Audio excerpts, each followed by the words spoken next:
Hello guys, स्वागत है आपका सिटीजन जी चैनल पर। और हॉरर लेजेंड सीरीज में आज आप देखने वाले हो 2003 में आई slasher movie Freddy versus Jason.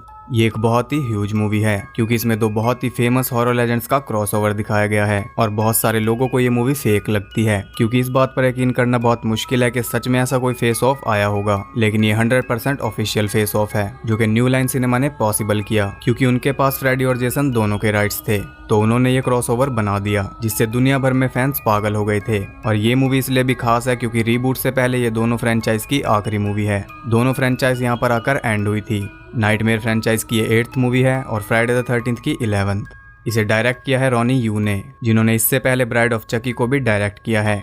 अब क्योंकि ये दो इतनी बड़ी फ्रेंचाइज का क्रॉसओवर है इसलिए इसके साथ ढेर सारे फैक्ट्स जुड़े हैं जो कि फैंस जरूर जानना चाहेंगे। तो वीडियो के एंड में मैं आपको कई सारे इंटरेस्टिंग फैक्ट्स बताऊंगा जिससे ये मूवी और भी ज़्यादा इंटरेस्टिंग बन जाएगी। और अब तक मैंने जितने भी मूवीज़ के फैक्ट्स बताए हैं उनमें सबसे ज़्यादा इंटरेस्टिंग फैक्ट्स इसी मूवी के हैं। तो ऐसी ही यूनिक और इंटरेस्टिंग वीडियोस देखते रहने के लिए चैनल को सब्सक्राइब करके बेल नोटिफिकेशन जरूर से ऑन कर लें ताकि मुझे वीडियो बनाने की मोटिवेशन मिलती रहे और आपको वीडियो की नोटिफिकेशन। तो ये मूवी स्टार्ट होगी Jason goes to hell the final Friday और Freddy is dead the final nightmare के इवेंट्स के बाद। अगर आपने ये मूवीज़ नहीं देखी हैं तब भी कोई दिक्कत नहीं है, आपको बड़े आराम से मैं ये मूवी समझा दूंगा। तो अब ज़्यादा देर ना करते हुए जल्दी से स्टोरी स्टार्ट करते हैं।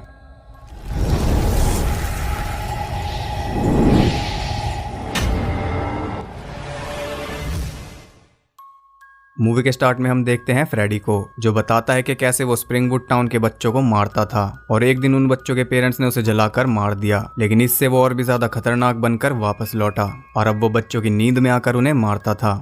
फ्रेडी को उनके डर से ताकत मिलती थी, उसका डर फैलता गया और वो और ज्यादा लोगों को मारता गया। लेकिन आखिरकार स्प्रिंगवुड ने उससे छुटकारा पाने का तरीका ढूंढ लिया। उन्होंने उसके होने के सारे सबूत और निशानियां मिटा दी। वो पूरी तरह से फ्रेडी को भूल गए जिससे उसका कोई अस्तित्व ही नहीं रहा और अगर कोई उसे याद ही नहीं करेगा तो वो वापस भी नहीं आ सकता। वापस आने के लिए उसे लोगों का डर चाहिए। इसके लिए उसने पूरा नर्क छान मारा और उसे कोई ऐसा मिला जो उसका ये काम कर सकता था, जो लोगों को उसकी याद दिला सकता था। वो था जेसन। फ्रेडी नर्क में आराम कर रहे जेसन के पास उसकी मॉम पैमेला के बेस में जाता है और उसे जागने के लिए कहता है। वो उसे स्प्रिंगवुड में जाकर वहाँ के बच्चों को मारने के लिए कहता है और क्योंकि जेसन अपनी मॉम की कोई बात नहीं टालता इसलिए वो जाग जाता है और अपने रास्ते पर निकल जाता है। इधर हम देखते हैं लोरी को, जो कि एल्म स्ट्रीट में अपने डैड के साथ रहती थी। उसके डैड आउट ऑफ टाउन थे इसलिए उसकी फ्रेंड्स किया और गिब उसी के घर पर थे। वो दोनों लोरी को बिना बताए गिब के बॉयफ्रेंड ट्रे और उसके फ्रेंड ब्लेक को वहाँ बुला लेते हैं। ब्लेक को उन्होंने इसलिए बुलाया था ताकि लोरी उसके साथ घुल मिल सके, लेकिन लोरी इसके लिए तैयार नहीं थी क्योंकि वो अपने बचपन के दोस्त विल से प्यार करती थी जिसका कि कई सालों से कोई अता पता नहीं है। वो अचानक स्प्रिंगवुड से गायब हो गया था। ब्लेक किचन से बियर लेने जाता है और वो देखता है कि बैक डोर खुला हुआ था। ये बिल्कुल भी अच्छा संकेत नहीं था क्योंकि ट्रे ऊपर बेडरूम में था और गिब बाथरूम में, और हमें पता है कि बैक डोर से कौन अंदर आया है। जेसन ऊपर चिल कर रहे ट्रे को बड़े भयानक तरीके से मार देता है। गिब देखती है कि बाथरूम के अंदर बहुत सारा खून आ रहा था। वो बाहर निकलती है तो उसे ट्रे मरा हुआ मिलता है और जेसन वहाँ पर नहीं था। वो सब चिल्लाते हुए घर से बाहर निकल जाते हैं और किस्मत से डेप्यूटी स्कॉट वहाँ से गुजर रहा था। पूरी पुलिस फोर्स वहाँ पहुँच जाती है।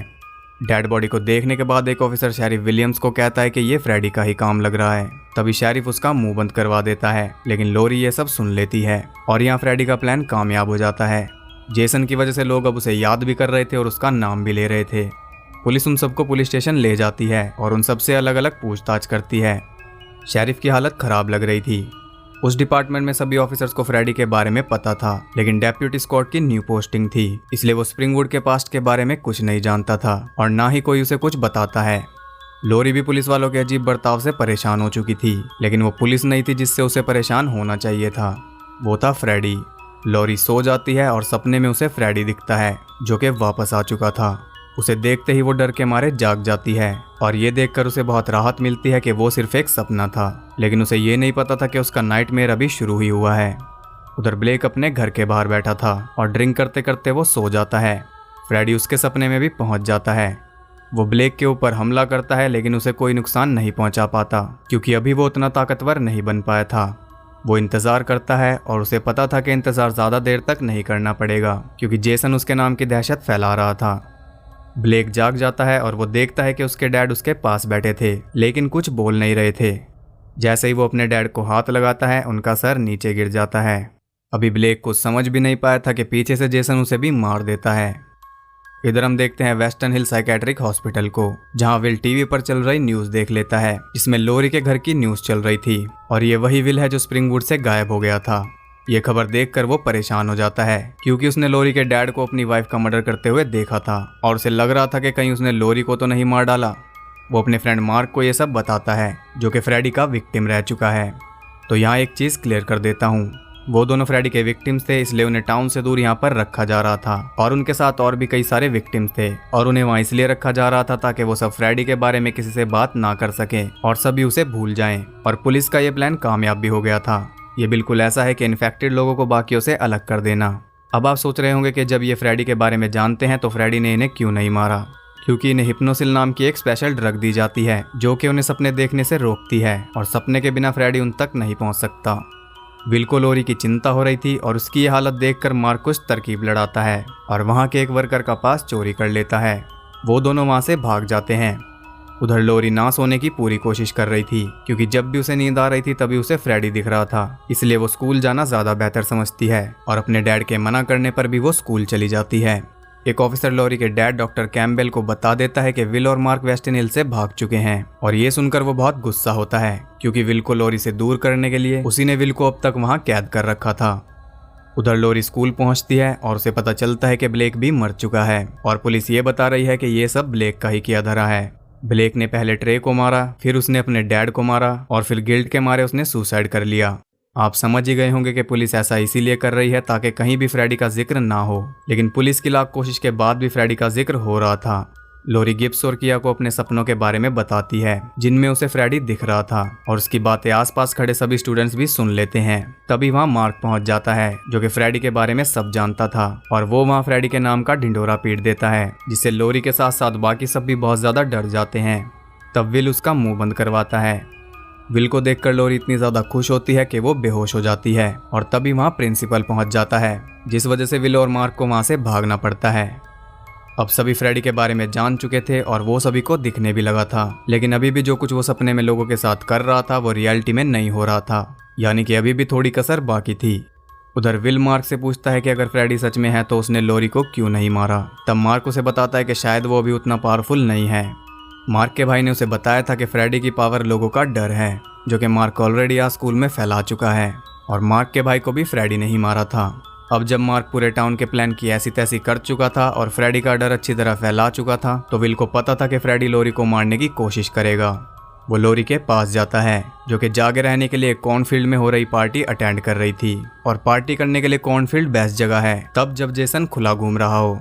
विल लोरी से मिलता है और वो उसे सब कुछ बताने ही वाला था कि तभी किया उन्हें डांस करने के लिए ले जाती है। गिब्स नशे की हालत में उस पार्टी से थोड़ा दूर चली जाती है और वहां उसे दिखता है ट्रे। वो उसका पीछा करती है और एक फैक्ट्री में पहुंच जाती है जहां ट्रे के बजाय उसे मिलता है फ्रेडी, यानी कि वो उस कॉर्नफील्ड में सो रही थी। अब फ्रेडी इतना पावरफुल हो चुका था कि वो किसी को मार सके। गिब्स उससे बचने की पूरी कोशिश करती है लेकिन वो उससे बच नहीं सकती थी अनलेस के कोई उसे जगा दे, और गिब्स को बेहोश पड़ा देखकर एक लड़का बुरे इरादों से उसके पास आता है। फ्रेडी भी उसे मारने के लिए बिल्कुल तैयार था, लेकिन गिब्स पहले ही मर जाती है और फ्रेडी देखता रह जाता है। उसे रियल वर्ल्ड में जेसन ने मार दिया था और जब वो ही नहीं बचती तो उसका सपना कैसे बच पाता। अब फ्रेडी का प्लान बिगड़ता हुआ नजर आ रहा था क्योंकि जेसन उसकी किल्स चुरा रहा था और उसे रोकने के लिए फ्रेडी कुछ नहीं कर सकता था। जेसन को जगाना उसके ऊपर ही बैकफायर कर गया।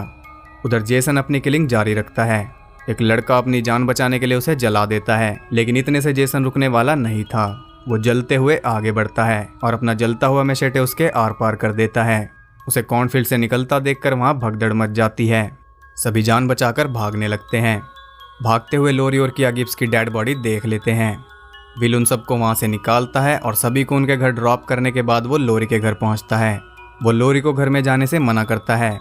वो उसे बता देता है कि उसे वेस्टिन में इसलिए रखा गया क्योंकि उसने उसके डैड को उसकी मॉम का मर्डर करते हुए देख लिया था, लेकिन लोरी कहती है कि उसकी मॉम कार एक्सीडेंट में मरी थी। तभी उसका डैड वहां पहुंच जाता है और वो लोरी को ले जाने लगता है। विल उसे रोकने की कोशिश करता है लेकिन उसका डैड उसे जान से मारने लगता है। तब लोरी वहां से भागकर घर में चली जाती है और उसका डैड भी उसके पीछे जाता है। लोरी उससे उसकी मॉम की डेथ का प्रूफ मांगती है, लेकिन उसके पास इसका कोई जवाब नहीं था। लोरी अपने रूम में चली जाती है। उसका डैड भी वहां पहुंच जाता है। तब वो खिड़की से बाहर निकलकर भाग जाती है और बाहर उसे विल मिल जाता है।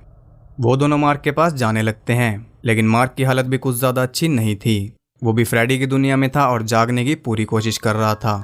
वो दोनों वहाँ पहुँचते हैं तो उन्हें दरवाज़ा अंदर से लॉक मिलता है। वो देखते हैं कि मार्क सो रहा था, तभी उसकी कमर पर आग लग जाती है और फ्रेडी उसे इधर से उधर पटकने लगता है। आखिर में वो अपने पंजों से उसे मार देता है। मार्क की कमर पर उसने एक मैसेज लिखा था जिसे वो दोनों पढ़ लेते हैं। उधर शेरिफ कॉर्नफील्ड में हुए मर्डर्स को लेकर चिंता में था, लेकिन उसकी चिंता फ्रेडी को लेकर थी, क्योंकि उनके लिए वो ही एक मिस्टीरियस किलर था, जबकि वो सारी किल्स की थी जेसन ने। डेप्यूटी स्कॉट शेरिफ के पास जाता है और उसे कहता है कि वो इस किलर के बारे में जानता है। शेरिफ सोचता है कि इसे फ्रेडी के बारे में कैसे पता, लेकिन स्कॉट की बात सुनकर वो हैरान हो जाता है। स्कॉट कहता है कि ये किलर कैंप क्रिस्टल लेक के किलर जेसन वूरीज का डुप्लीकेट है। अब यहाँ पुलिस की भी टीम्स बढ़ चुकी थी। सारे पुलिस वाले फ्रेडी पर यकीन कर रहे थे और स्कॉट अकेला जेसन पर। स्कॉट लोरी का पता लगाकर उसके पास जाता है, जो कि विल, किया, चार्ली और फ्रीबर्ग के साथ थी।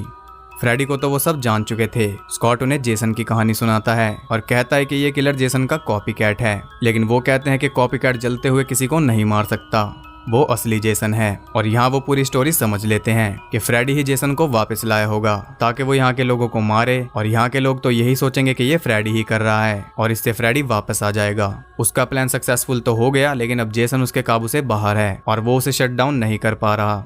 अब उनमें भी इस बात को लेकर डिबेट होती है कि पहले उन्हें किसके पीछे जाना चाहिए, आग से मरे फ्रेडी के पीछे या पानी से मरे जेसन के पीछे। और इस सब चिट चैट के बीच लोरी बहुत गहरी नींद में सो जाती है और उसके सपने में फ्रेडी उसे मारने लगता है। वो चिल्लाते हुए फ्रेडी का कान पकड़ लेती है। तभी विल उसे जगा देता है और वो देखती है कि उसके हाथ में फ्रेडी का कान था। वो उसे ड्रीम से रियलिटी में ले आई थी। अब यहाँ उन्हें पता चलता है कि उन्हें नींद से नहीं बल्कि सपनों से खतरा है, और सपनों का इलाज ऑलरेडी विल को पता था। वो कई सालों से सपनों से दूर है, सिर्फ हिप्नोसिल की वजह से। वो सब वेस्टर्न हिल्स में जाते हैं और सिक्योरिटी गार्ड को पता चल जाता है कि वहाँ कोई घुस गया है। वो चेक करने जाता है और मारा जाता है, यानी कि उनके अलावा भी वहाँ कोई घुस चुका था और वो था जेसन। वहाँ फ्रीबर्ग उन सबसे अलग हो जाता है और अलग होते ही वो आराम से सो जाता है। तभी फ्रेडी एक अजीब से क्रिएचर के रूप में आता है और उसके अंदर घुसकर उसे पोजेस कर लेता है। उसे पोजेस इसलिए किया था ताकि वो सारी हिप्नोसिल को बहा सके, और वो ऐसा करने में कामयाब भी हो जाता है। स्कॉट और चार्ली उसे रोकने की कोशिश करते हैं, तभी जेसन भी वहाँ पहुँच जाता है। चार्ली तो वहाँ से निकल जाता है, लेकिन स्कॉट मारा जाता है। वो सब वहाँ से भागने लगते हैं, लेकिन फ्रीबर्ग वहीं पर खड़ा रहता है। उसके हाथ में ट्रैंकुलाइजर्स के 2 इंजेक्शन थे, और यहाँ फ्रेडी का प्लान समझ गए होंगे, नहीं समझे तो समझ जाओगे। जैसे ही जेसन उसके पास आता है वो उसे दोनों इंजेक्शन लगा देता है, लेकिन बेहोश होने से पहले जेसन उसके 2 टुकड़े करने में कामयाब रहता है। अब वो होगा जिसका सभी वेट कर रहे थे।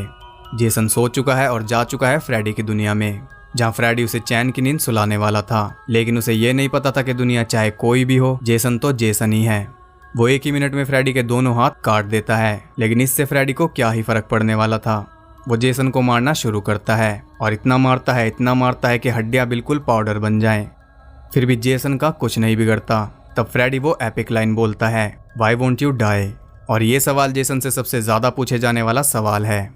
जेसन फ्रेडी को उठाकर फेंकता है, जिससे वहाँ कुछ पाइप्स टूट जाते हैं और उनमें से पानी निकलने लगता है, और यहाँ फ्रेडी को उसकी कमजोरी पता चलती है। जेसन पानी से डरता था, फ्रेडी इसका पूरा यूज करता है।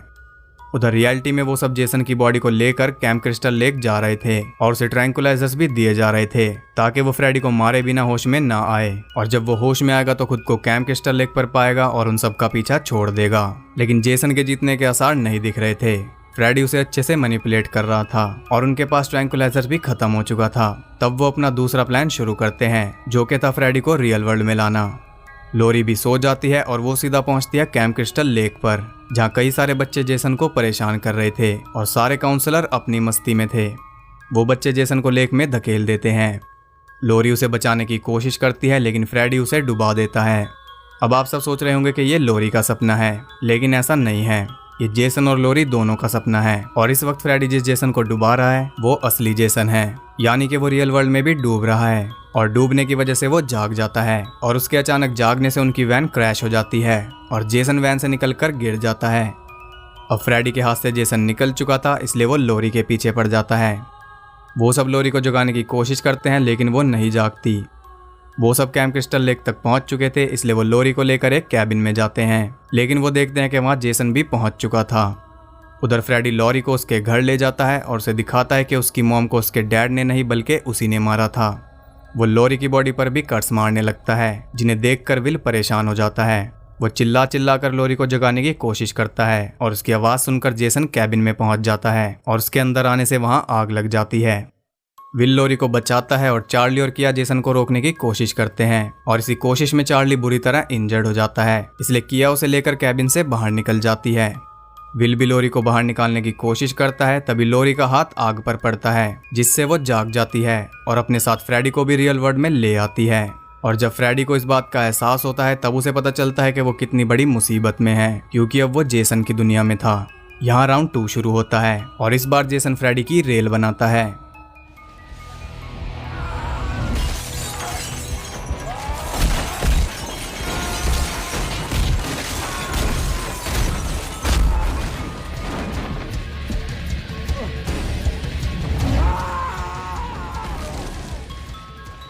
बाहर चार्ली भी दम तोड़ देता है।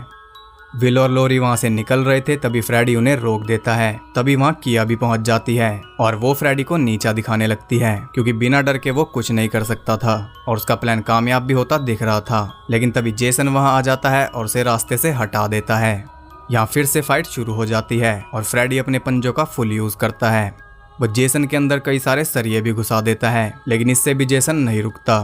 वो सरिये तोड़ देता है। लड़ते लड़ते वो दोनों ब्रिज पर पहुंच जाते हैं, जहां जेसन खेल खत्म करने ही वाला था कि तभी फ्रेडी उसकी उंगलियां ही काट देता है और उसके मशेटे से उसे ही काटने लगता है। वो उसे नीचे गिराकर उसकी आंखें भी फोड़ देता है, लेकिन जेसन तब भी हार नहीं मानता। तभी विल और लॉरी ब्रिज पर आग लगा देते हैं। जेसन फ्रेडी का एक हाथ उखाड़ देता है, तब फ्रेडी उसका मशेटे उसके सीने में घुसा देता है। तभी वहां रखा प्रोपेन टैंक ब्लास्ट हो जाता है, जिससे वो दोनों उड़कर लेक में गिर जाते हैं। विल और लॉरी भी लेक में कूदकर जान बचाते हैं। वो दोनों बाहर निकलते हैं और सोचते हैं कि सब खत्म हो गया। तभी मैशेटे हाथ में लिए हुए फ्रेडी उनके पास पहुंच जाता है और उन्हें मारने लगता है। तभी पीछे से जेसन उसका क्लॉ हैंड उसी के आर पार कर देता है और लेक में गिर जाता है। फ्रेडी भी तड़प रहा था। तब लॉरी मैशेटे उठाती है और उसका सर धड़ से अलग कर देती है। फ्रेडी का शरीर भी लेक में डूब जाता है। अब उनका नाइटमेयर फाइनली एंड हो चुका था। वो दोनों वहां से चले जाते हैं, लेकिन यहाँ ये मूवी एंड नहीं होती। सुबह होती है और लेक में से जेसन निकलता है अपने विक्ट्री वाले एटीट्यूड में, और ट्रॉफी के तौर पर उसके हाथ में होता है फ्रेडी का सर, जो कि अभी भी जिंदा था। और फ्रेडी की हंसी के साथ यहाँ ये मूवी एंड हो जाती है। तो सबको पता है कि जेसन मर नहीं सकता, उसे किसी भी हालत में वापस आना ही आना है। यही हमें एंड में दिखाया गया है। और दूसरी तरफ है फ्रेडी, जो कि तब तक जिंदा है जब तक उसका डर है, और डर उसका पूरे टाउन में फैला हुआ था, इसलिए वो भी नहीं मरा। लेकिन मेरे हिसाब से तो जेसन ही विनर है। आप किसे विनर मानते हो ये कमेंट करके जरूर बताना। और अगर आपको ये फेस ऑफ एपिक लगा तो इस वीडियो को एक लाइक जरूर करना। देखते हैं कि इस फेस ऑफ को कितने लाइक मिल सकते हैं। तो जैसा कि मैंने पहले ही कहा था कि ये एक एपिक क्रॉसओवर है और बहुत ही खतरनाक फाइट इसमें दिखाई गई है। एग्जैक्टली वैसी जैसे कि फैंस देखना चाहते थे, ब्लड और गोर से भरी हुई, अनस्टॉपेबल जेसन और फ्रस्ट्रेटेड फ्रेडी, अल्टीमेट बैटल। मुझे मूवी पसंद है सिर्फ फेस ऑफ की वजह से, और पूरे फेस ऑफ का कॉन्सेप्ट भी बहुत अच्छा है। फ्रेडी जो कि अपने आप को ओवर स्मार्ट समझता है, उसने जेसन को जगाया क्योंकि वो एक डम काइंड ऑफ क्रिएचर है। वो फ्रेडी का काम भी कर देगा और बदले में कुछ मांगेगा भी नहीं। जेसन ने ऐसा किया जरूर, लेकिन बाद में उसने फ्रेडी के सपनों को ही तोड़ दिया, जिससे फ्रेडी उसे मारने पर मजबूर हो गया। और श्योरली वो जेसन को हल्के में ले रहा था, लेकिन मूवी का एंड इस बात का गवाह है कि जेसन हल्के में लेने लायक पार्टी नहीं है। तो फैंस जितनी बार इस मूवी को देखेंगे उतनी बार फुल चार्ज हो जाएंगे। खैर ये मूवी $30 मिलियन के बजट में बनी थी और इसने $116 मिलियन से ज्यादा का बिजनेस किया था, जो कि इसे फ्राइडे द 13th सीरीज में हाईएस्ट ग्रोसिंग फिल्म बनाता है और नाइटमेयर सीरीज में सेकंड हाईएस्ट। क्रिटिक्स से इस मूवी को मिक्स्ड रिव्यूज मिले थे, लेकिन दुनिया भर में फैंस ने इसे बहुत खतरनाक रिस्पॉन्स दिया था। तो अब बात करते हैं इस मूवी से जुड़े इंटरेस्टिंग फैक्ट्स के बारे में। कैन किर्जिंगर जिन्होंने जेसन का रोल किया है, फिल्मिंग के दौरान उन्हें कुछ डेंटल वर्क करवाने की जरूरत पड़ गई थी, लेकिन इतना टाइम नहीं था कि उनका मेकअप और कॉस्ट्यूम उतारा जाए और बाद में सब कुछ फिर से किया जाए। इसलिए वो बिना मास्क के जेसन के आउटफिट में ही डेंटिस्ट के पास चले गए थे। लोग उन्हें देखकर डर गए थे और उन्होंने सोचा कि वो कोई भागा हुआ साइकोपैथ है, इसलिए उन्होंने पुलिस को भी कॉल कर दिया था। यह आखिरी फिल्म है जिसमें रॉबर्ट इंग्लैंड ने फ्रेडी का रोल किया है। 2014 में वो फ्रेडी के रोल से ऑफिशियली रिटायर्ड हो गए थे। 6 फुट 5 इंच के साथ कैन किर्जिंगर जेसन का रोल करने वाले सबसे लंबे एक्टर हैं। वो न्यू लाइन सिनेमा के पास एक स्टंटमैन की जॉब पूछने के लिए गए थे, लेकिन उनकी बॉडी लैंग्वेज देखकर उन्हें जेसन का रोल ऑफर कर दिया गया। रॉबर्ट इंग्लैंड ने बताया था कि उनका फ्रेडी मेकअप इतना ज्यादा थिक था कि फिल्मिंग के दौरान उन्हें पता ही नहीं चल पा रहा था कि आग में से कितनी गर्मी निकल रही है। बाद में जब वो अपना मेकअप उतरवाने गए तो वो उनके फेस से चिपक चुका था। सेट पर सबसे बड़ी प्रॉब्लम थी डायरेक्टर रॉनी यू और कैथरीन इजाबेला की फाइट, जिन्होंने गिब का रोल किया है। उन्होंने फिल्म इसी शर्त पे साइन की थी कि वो कोई न्यूड सीन नहीं करेगी, लेकिन शूटिंग के टाइम पर रॉनी न्यूड सीन करने के लिए उसके ऊपर प्रेशर डाल रहे थे। बाद में इसके लिए एक बॉडी डबल को यूज किया गया। बेस्टी पाल्मर, जिन्होंने ओरिजिनल फ्राइडे द 13 में जेसन की मॉम का रोल किया था, उन्हें इस मूवी में फिर से उसकी मॉम का रोल ऑफर किया गया था, लेकिन उन्होंने मना कर दिया क्योंकि उन्हें लगा कि वो रोल उनके लिए बहुत छोटा है।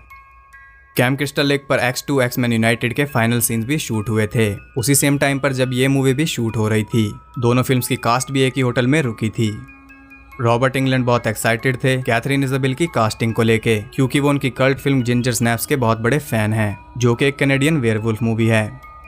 केन होडर, जिन्होंने इस मूवी से पहले की 4 फ्राइडे द 13 मूवी में जेसन का रोल किया है, उन्हें इस मूवी में भी जेसन का रोल ऑफर किया गया था, लेकिन बाद में उन्हें मना कर दिया क्योंकि डायरेक्टर एक शॉर्ट और बल्कि जेसन के बजाय एक टॉल और स्लिम जेसन चाहते थे। इसका एक सीक्वल भी प्लान किया गया था जिसमें इविल डेड के ऐश को भी फीचर किया जाने वाला था, लेकिन उस पर कभी काम शुरू नहीं हुआ। वाइल्ड स्टॉर्म ने 2007 से 2008 तक इसके ऊपर 6 कॉमिक बुक सीरीज पब्लिश की थी, जिसमें ऐश को भी शामिल किया गया था। ये पहली फ्राइडे मूवी है जो यूएस में शूट नहीं हुई। फिल्म मेकर्स ने ऐसा घर ढूंढा जो कि बाकी नाइटमेयर मूवीज के एल्म स्ट्रीट वाले घर जैसा ही लगे। कैन किट्जिंगर ने बताया था कि असाइलम वाले सीन में स्पार्किंग के दौरान उनके कपड़ों में आग लग गई थी, लेकिन वो 20 साल से एक स्टंटमैन थे, इसलिए वो एकदम शांत रहे जब तक टीम ने आग बुझा नहीं दी। इस मूवी का बजट फ्राइडे द 13 फ्रेंचाइज में सबसे हाईएस्ट है। फिल्म की रिलीज के बाद मोनिका कीना और कैथरीन इजाबेल दोनों ही इस फिल्म से खुश नहीं थे। मोनिका के हिसाब से इसका स्क्रीन प्ले बहुत ही घटिया था और उन्होंने सिर्फ पैसों के लिए ही इस फिल्म में काम किया, और कैथरीन का झगड़ा डायरेक्टर रॉनी यू से चल रहा था। पहले इस फिल्म की स्क्रिप्ट में 2 ट्विस्ट थे जो कि फ्रेडी और जेसन के पास से कनेक्टेड थे। पहला ट्विस्ट ये था कि फ्रेडी ने जेसन की मॉम का रेप किया था, जिससे जेसन पैदा हुआ और फ्रेडी ही जेसन का डैड है। दूसरा ट्विस्ट ये था कि फ्रेडी पहले कैम्प क्रिस्टल लेक में काम करता था और वो छोटे जेसन को हैरेस करता था और उसके डूबने में फ्रेडी का ही हाथ था। दोनों ही आइडियाज को ड्रॉप कर दिया गया क्योंकि एक तो ये बहुत ज्यादा डार्क थे और ये दोनों फ्रेंचाइज की धज्जियां उड़ा देते। ब्रेंट चैपमैन और काइल लेविन हैलोवीन रेजरेक्शन में भी नजर आए थे, जो कि उन्हें पहले एक्टर्स बनाते हैं जिन्होंने एक फ्रेडी, जेसन और माइकल मायर्स मूवी में काम किया है। रॉब ज़ॉम्बी को इसे डायरेक्ट करने का ऑफर दिया गया था, लेकिन उन्होंने इसे रिजेक्ट कर दिया क्योंकि वो अपनी हाउस ऑफ 1000 कॉर्प्सेस पर काम कर रहे थे। अगर रॉब ज़ॉम्बी से डायरेक्ट करते तो ये अलग ही लेवल की डार्क बन जाती। पीटर जैक्सन को भी डायरेक्शन का ऑफर दिया गया था, जिन्होंने the Lord of the rings trilogy भी बनाई है। जब मोनिका कीना छोटी थी तो उन्हें फ्रेडी क्रूगर से इतना डर लगता था कि उनकी स्कूल टीचर्स को लगता था कि उन्हें घर पर अब्यूज किया जाता है। इस मूवी में 300 गैलन फेक ब्लड का यूज किया गया है, जो कि बहुत ज्यादा है। न्यू लाइन सिनेमा ने इस मूवी को 1980s में भी बनाने की पूरी कोशिश की थी, लेकिन पैरामाउंट पिक्चर्स के लिए राजी नहीं हुआ, जिनके पास जेसन के राइट्स थे। इस मूवी में रॉबर्ट इंग्लैंड के एक स्टंट डबल थे, ऑस्कर गुएटेरेस, जिन्हें आप WWE में रे मिस्टीरियो के नाम से भी जानते हैं। मूवी में जो जेसन का बैड किल सीन है उसे न्यू लाइन सिनेमा ने रिजेक्ट कर दिया था, लेकिन राइटर्स इसके लिए लड़े, तब जाकर इसे ऐड किया गया और टेस्ट स्क्रीनिंग के दौरान ऑडियंस से सबसे बड़ा रिएक्शन इसी सीन पर आया था। ओरिजिनल कॉन्सेप्ट स्टार्ट हुआ था माइकल मायर्स वर्सेस जेसन से, जो कि 1990 से ही चल रहा था, लेकिन ये दोनों कैरेक्टर्स एक ही जैसे हैं और फिल्म में मजा तभी आ सकता था जब दोनों किलर्स डिफरेंट हों, इसलिए ये आइडिया कभी पॉसिबल नहीं हुआ। पूरी मूवी में गिब एक रेड बेसबॉल हैट पहने हुए दिखती है। ये रेफरेंस है 1976 की कैरी मूवी का, और कैथरीन इजाबेल 2002 वाले कैरी टीवी रीमेक में भी दिखी थी। जब कैन किट्जिंगर से पूछा गया कि उन्हें क्या लगता है कि एंड में कौन जीता, तो उन्होंने कहा कि जेसन जीता, क्योंकि उसके पास फ्रेडी से ज्यादा बॉडी बची थी। फायर सीन के दौरान मोनिका कीना और जेसन रिटर के स्टंट डबल्स की विग ही पिघल गई थी, क्योंकि सेट पर बहुत ज्यादा गर्मी थी। इस फिल्म की मार्केटिंग का बजट पिछली 10 फ्राइडे द 13 मूवीज के बजट को मिलाकर भी उनसे ज्यादा है। 1980s के टाइम पर 1983 ही ऐसा साल था जिसमें कोई फ्राइडे द 13th या nightmare on the Elm street movie का सीक्वल रिलीज नहीं हुआ था।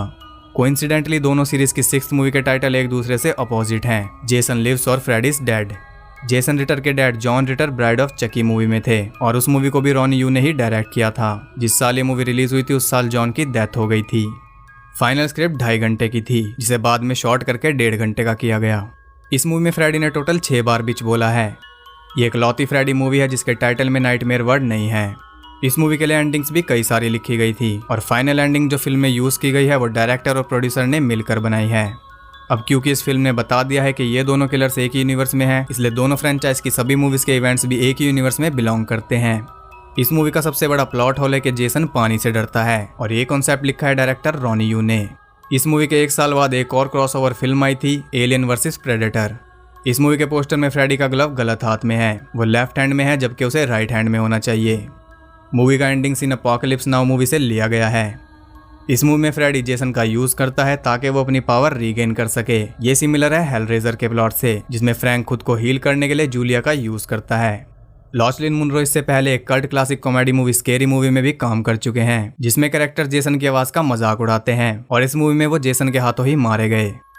2003 में टर्मिनेटर 3 भी रिलीज हुई थी, जिससे ये दोनों 2003 में रिलीज हुई ऐसे सीक्वल्स बन जाते हैं जिनकी ओरिजिनल मूवी 1984 में रिलीज हुई थी। इस फिल्म में फ्रेडी ने सिर्फ एक ही आदमी को मारा है। फिल्म की एंडिंग बहुत क्लेवरली प्लान की गई है ताकि फैंस भड़क ना जाएं। इसमें ना तो जेसन हारता है और ना ही फ्रेडी। एक ओरिजिनल एंडिंग में फ्रेडी और जेसन लड़ते लड़ते हेल में पहुंच जाते हैं, जहां पिन हेड उनकी लड़ाई छुड़वाता है और उनसे पूछता है कि what is the problem gentleman. इस आइडिया को भी स्क्रैप कर दिया गया। फिल्म के आखिरी 20 मिनट से पहले फ्रेडी और जेसन एक दूसरे को फेस नहीं करते। तो ये थे इस मूवी से जुड़े ढेर सारे इंटरेस्टिंग फैक्ट्स। अगर आपको ये वीडियो और मेरे एफर्ट्स पसंद आए तो वीडियो को एक लाइक और एक कमेंट जरूर करना, और ऐसी ही इंटरेस्टिंग वीडियोस देखते रहने के लिए चैनल को सब्सक्राइब करके बेल नोटिफिकेशन भी जरूर से ऑन कर लो। और साथ ही आप कमेंट करके ये भी बताओ कि हॉरर लेजेंड सीरीज को थोड़ा रेस्ट देना चाहिए या नहीं, क्योंकि मुझे ऐसा लगता है कि इस सीरीज को थोड़ा रेस्ट देना चाहिए। तो मैं मिलता हूँ उससे अगली वीडियो में, तब तक के लिए सबको बाय।